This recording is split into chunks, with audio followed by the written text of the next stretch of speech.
I'm Helen Tupper. And I'm Sarah Ellis.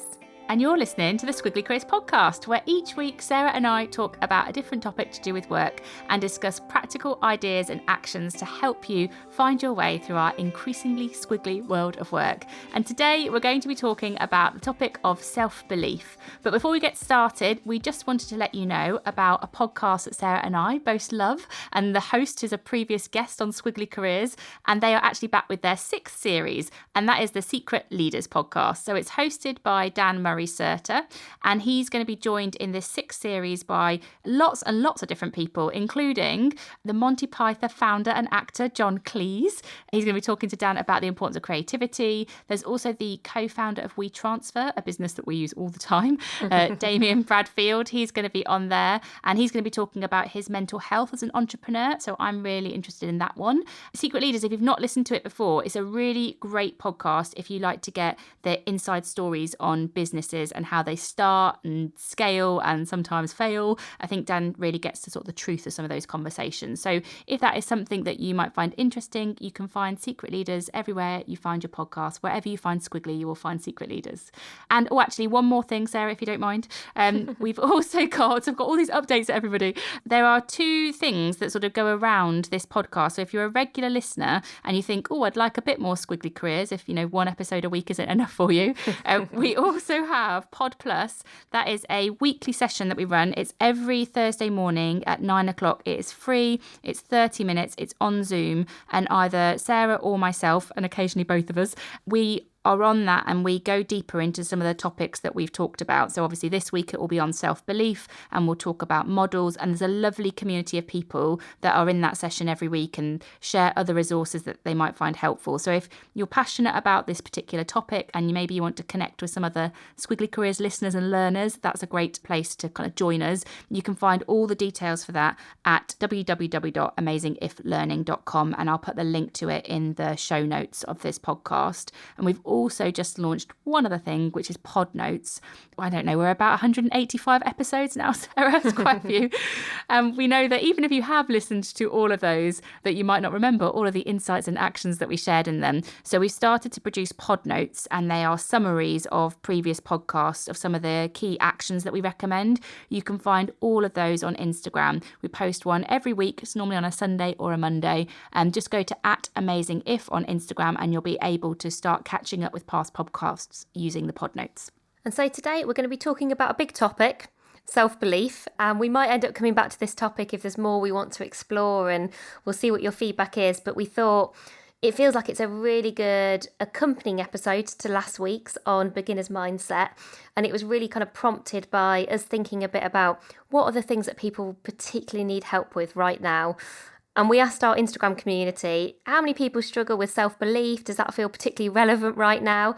And when 94% of people say, yes, please, it feels like a topic that I'm sure we all recognise. At some point, we probably all had a bit of a struggle with self-belief, or felt like we need some tools or some kind of tactics to kind of continue to believe in ourselves, even when times are tough. And so what do we mean by self-belief? And we've thought a bit about also how is it different to things like self-esteem, self-sabotage. You can put self before a lot of other words, it turns out.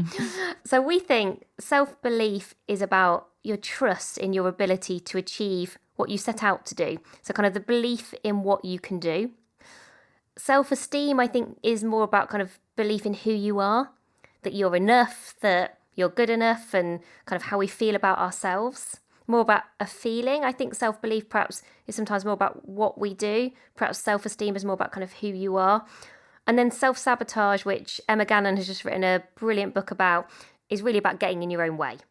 And so I suspect at some points we have all of these things all at once. I'm sure they're related.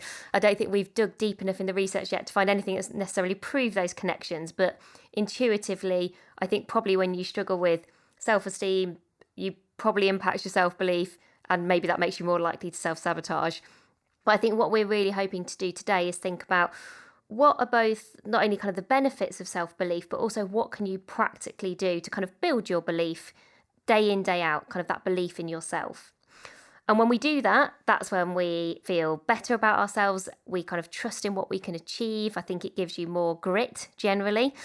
And we were thinking about, why does self-belief matter even more in squiggly careers?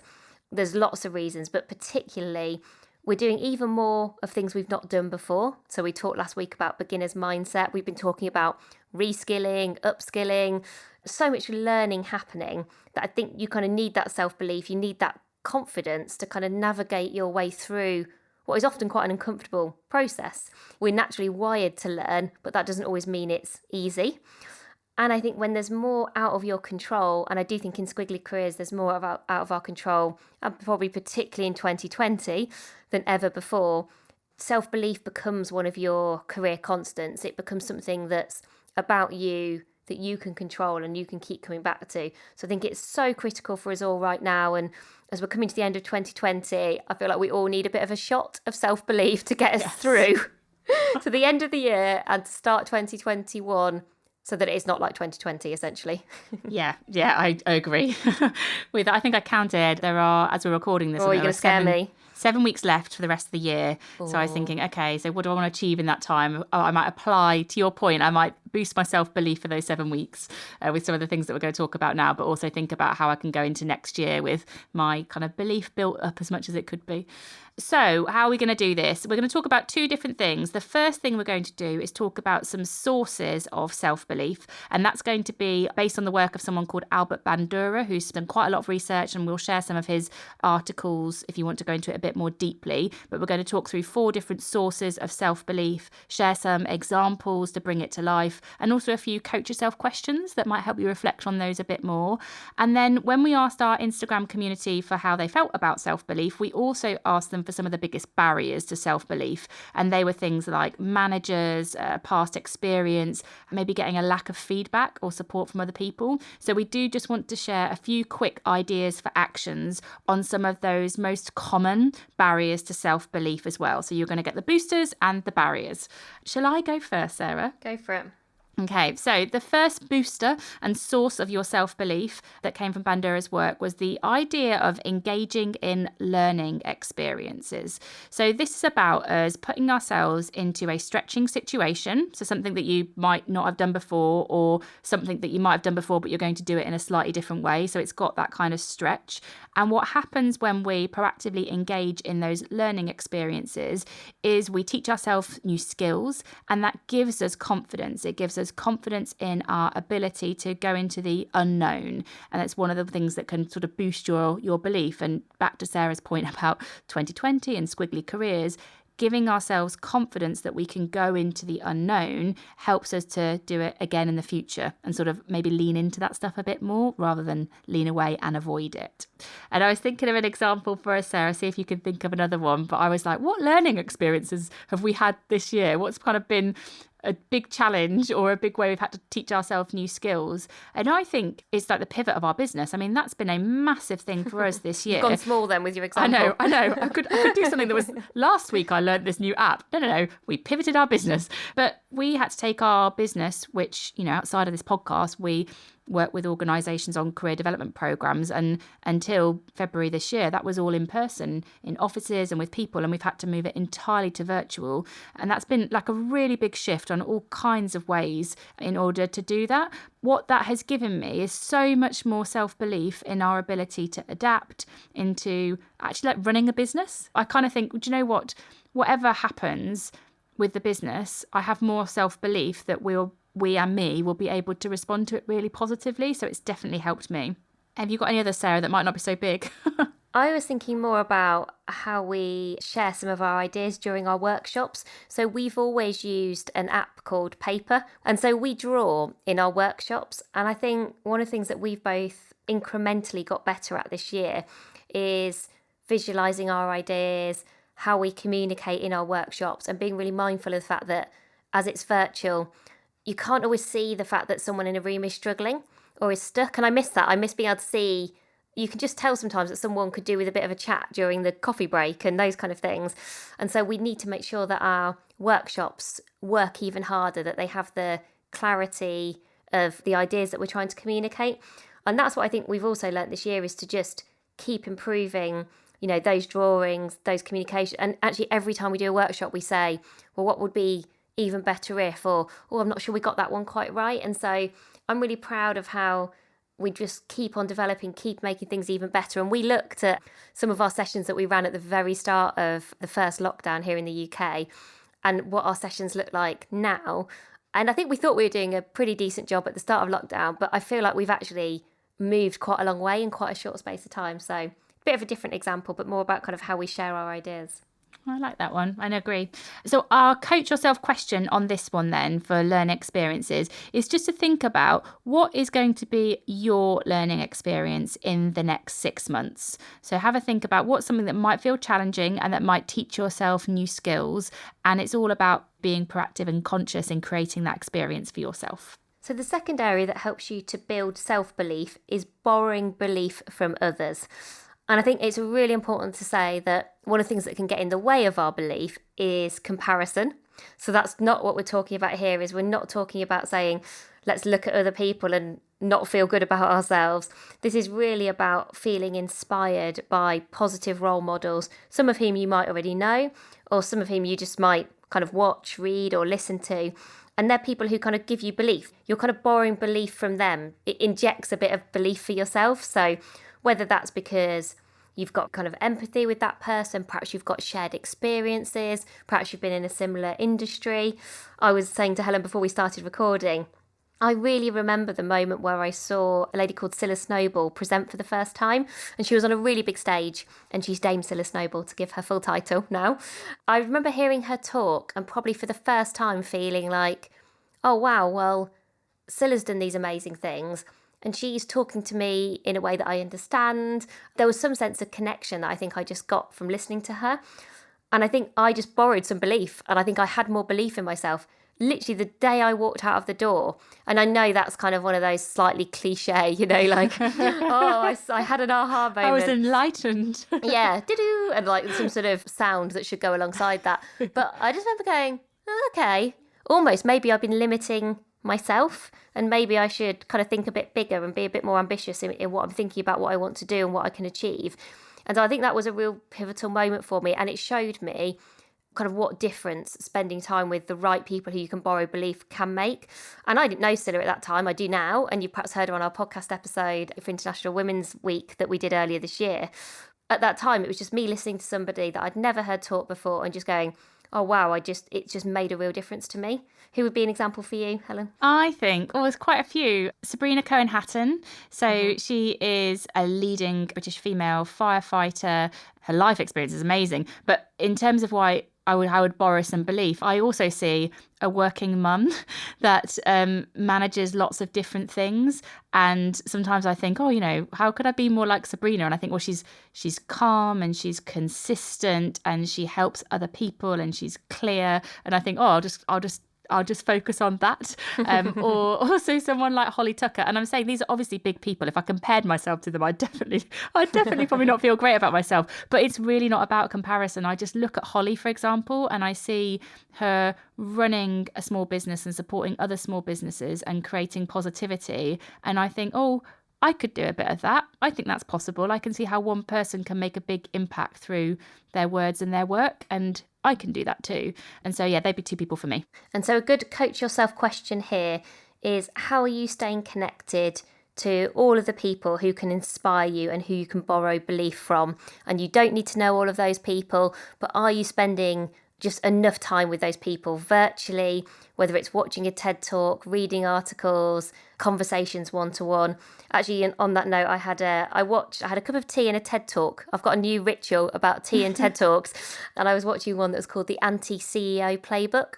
And again, I watched that and thought, I've borrowed a bit of belief just from watching that TED Talk, because I felt like the philosophy this guy was describing, actually, even though it was a yogurt company, so it's very different to what we do, but I felt a real sense of connection to him. And I feel like I borrowed a bit of belief about what we do and where we're going just from that tea and TED Talk. So a good example of someone who, again, I don't know and had never even heard of before watching this talk.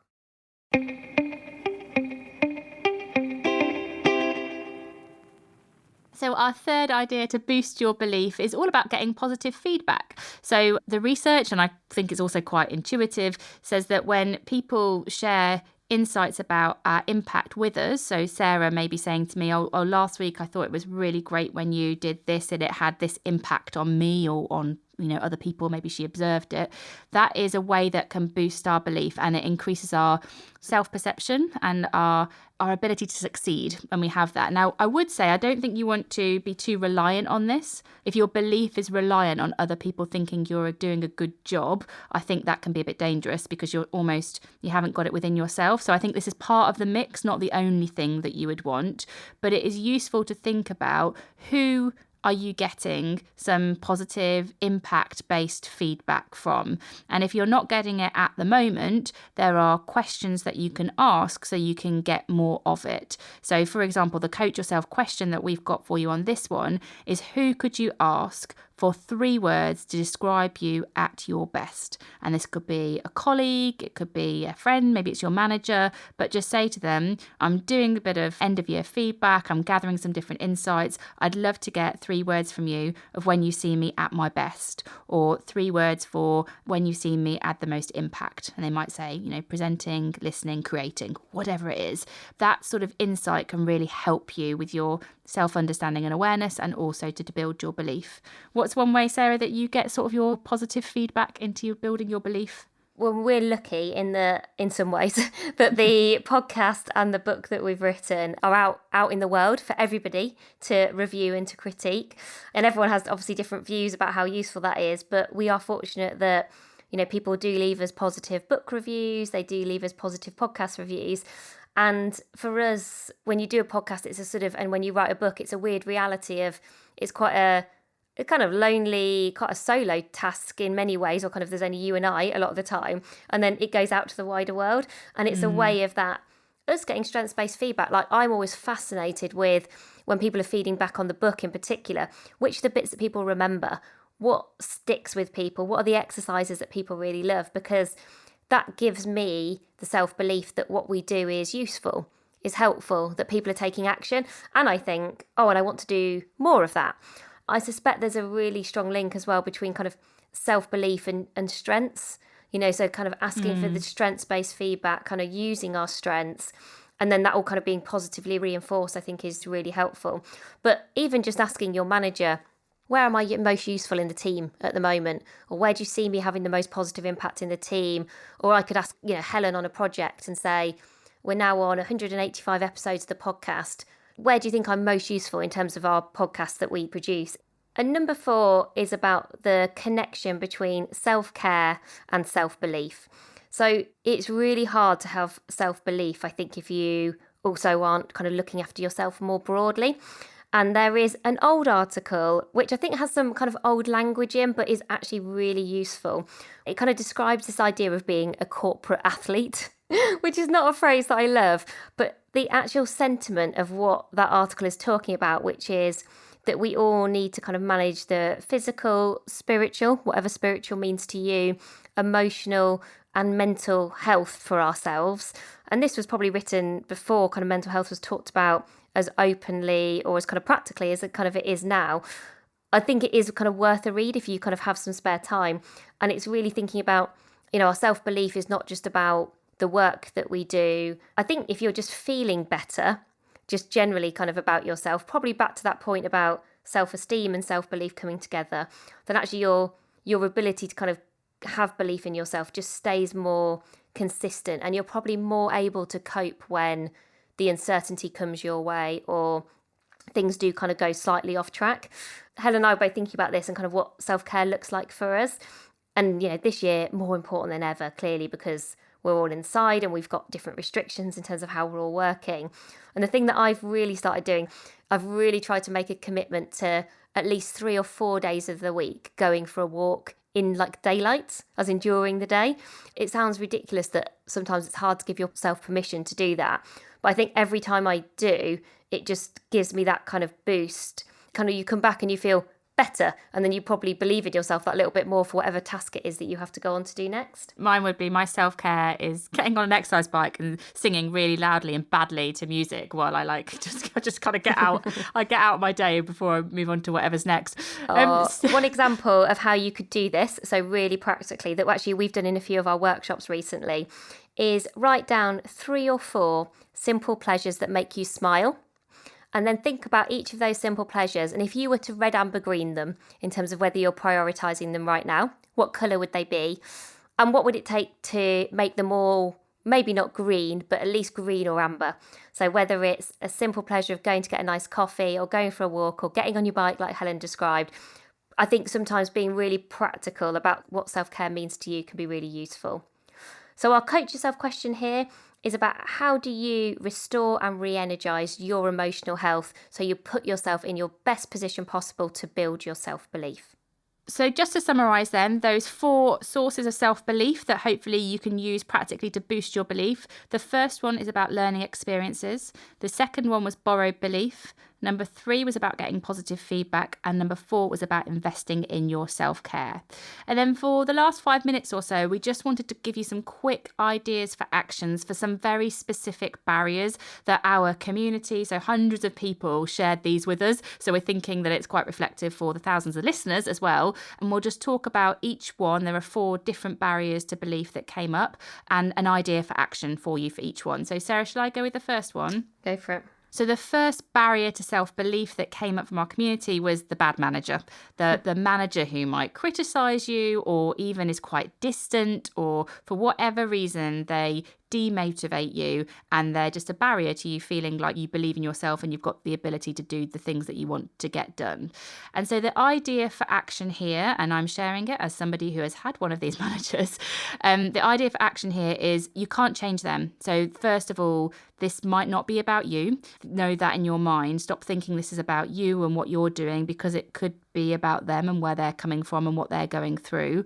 And the idea for action for you is to over-invest in your other sources of support. So for as long as you work for that person, you might not be able to change yourself. You probably aren't going to be able to change them. But what you can do is invest in mentors.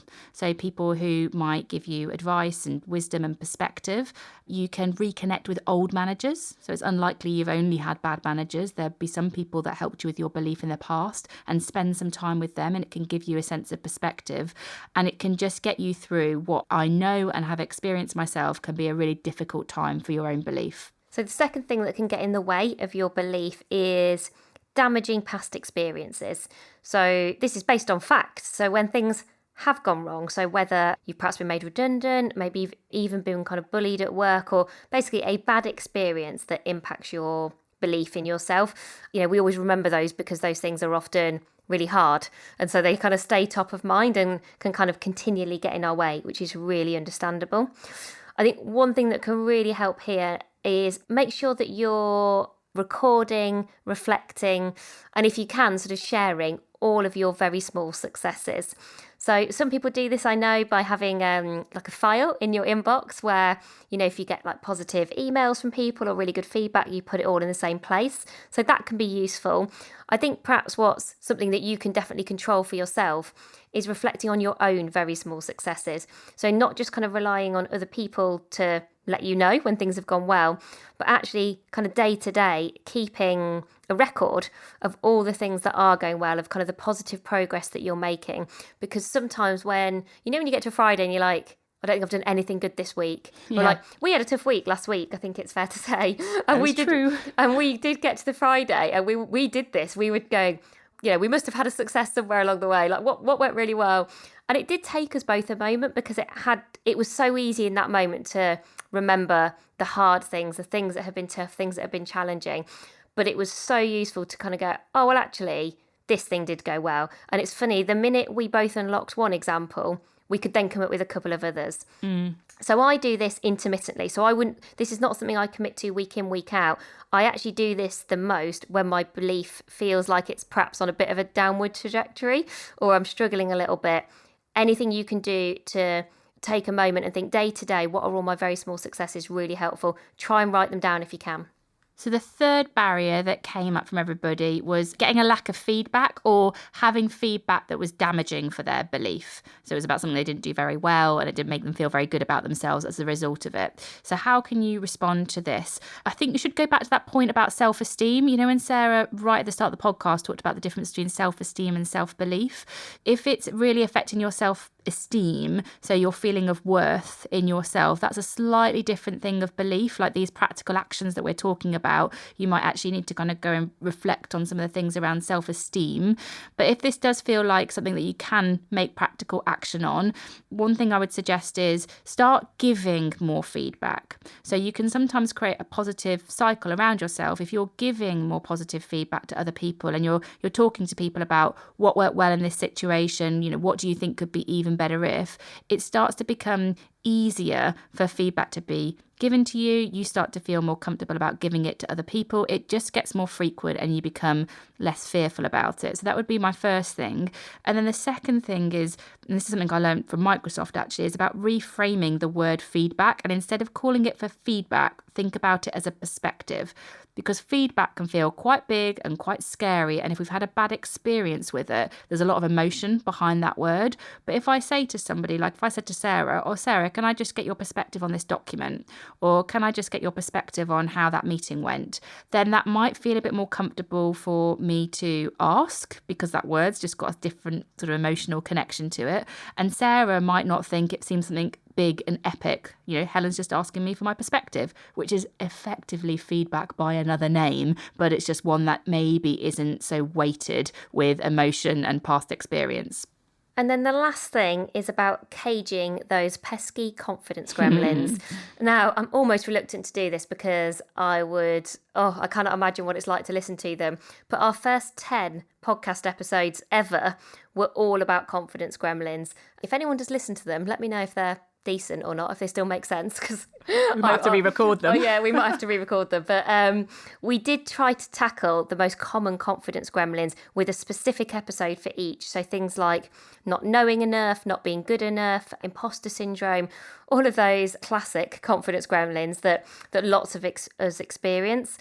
And I think they do get in your way because those gremlins are beliefs that hold us back, things that get in the way from making progress versus the potential that we all have.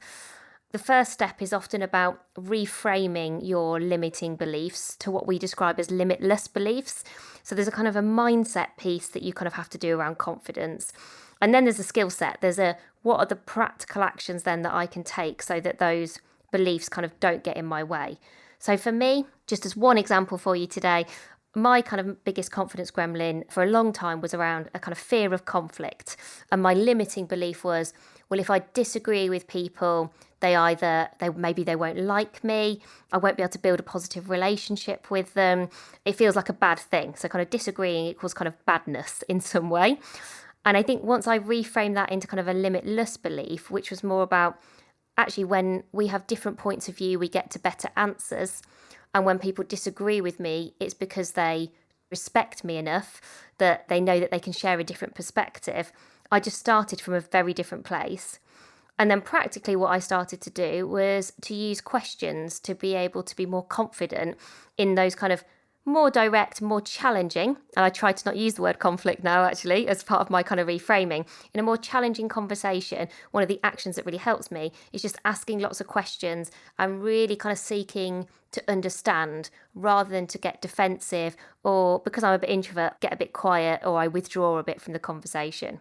So kind of quick example to get you started, but definitely look at that work on confidence gremlins if that's something that starts to feel like that might be really connected to your self-belief. So hopefully that has given you just some practical ideas if there's anything that feels really, really pressing right now, because we recognise some of those other boosters might take a bit of time to put into action. What we'll do is we'll put some links to other podcasts on things like confidence gremlins and lack of feedback. You can find all of those on amazingif.com. There's a page on podcast. Just go to the one on self-belief. So for this podcast, click on it and all those links for you will be there if you want to dive a bit deeper. But we hope that has been helpful for you today. We know know it's obviously a topic that resonates with people, so hopefully this is something that's helped you to take action. And thank you as ever for listening to the podcast. If you do have a minute to rate, review and subscribe, we'd really appreciate it. It helps us to reach more people, and it boosts our belief as well. So please, that's not why we did this topic, but it sort of has aren't we? So we're so needy. But it does help. It helps us to help other people, and it does, when this is just Sarah and me talking to each other, it helps us to know that there's some people out there in the world that it might be helping as well. Anything else from you, Sarah, before we go? No, thank you very much for listening. We'll speak to you again soon. Bye for now. Bye, everyone.